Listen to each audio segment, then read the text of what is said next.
vlog, welcome back to my vlog. Isang mainit na tanghali sa inyong lahat mula dito sa Lasak City. At ito na nga ang unang pasabog na mga ganap ngayon na pinag-uusapan at pinagchichismisan ng mga active na mga chismoso at mga chismosa nating mga kapitbahay na mga taga-Indonesia dahil magsisimula na ang kanilang Miss Universe Indonesia 2025. At habang nakasilip ako doon sa mga kanilang mga paeksena, ando na yung mga bigati nilang mga kandidata na lalaban at nagpa-audition sa Miss Universe Indonesia 2025. Very interesting mga karag-karag dahil nilabas na talaga ng Indonesia ang kanilang mga baraha bitaw dahil isa sa mga nagpa-audition sa Miss Universe Indonesia 2025, walang iba ang isa sa mga actress sa Indonesia na lalaban sa corona sa taon na to. Makita ko nga mga karag-karag, uy, nagagandahan ako sa kanya. Fresh yung beauty niya kahit sabihin nating under construction na demolition bitaw yung ilong niya, pero ang ganda ng kanyang pagkagawa. Nagagandahan talaga ako at excited ako na sundan yung maging journey niya pero para akong nabudol sa kanyang beauty mga karag-karag dahil nung i-chinek bitaw na ako yung kanyang social media sa Instagram, mas maganda siya sa kanyang pa-audition na look kumpara sa kanyang mga paano bitaw sa kanyang social media. Matured siya tingnan pag makapal yung makeup.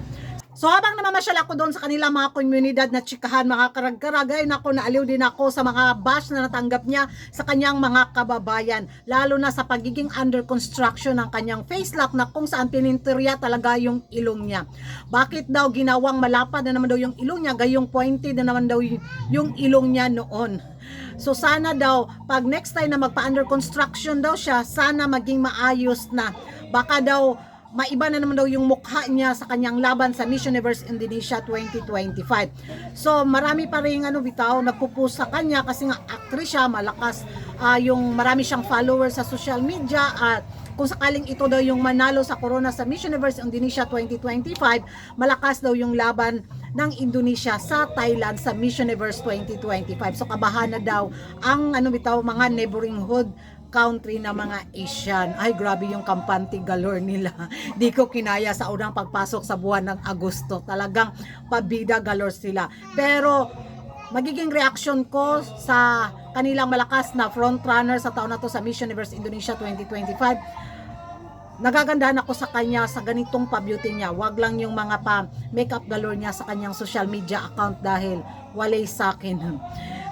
Ewan ko sa inyo mga karag-karag, sa tingin nyo kung sakaling manalo itong malakas nila na actress sa Miss Universe Indonesia 2025, malakas kaya ito sa darating na laban sa Thailand? Nako, magingay tayo sa comment section mga chismoso at mga chismosa dyan. So doon una tayo makimaritis at mga kapitbahay.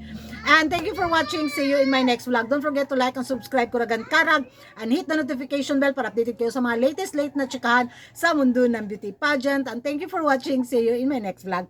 Bye bye.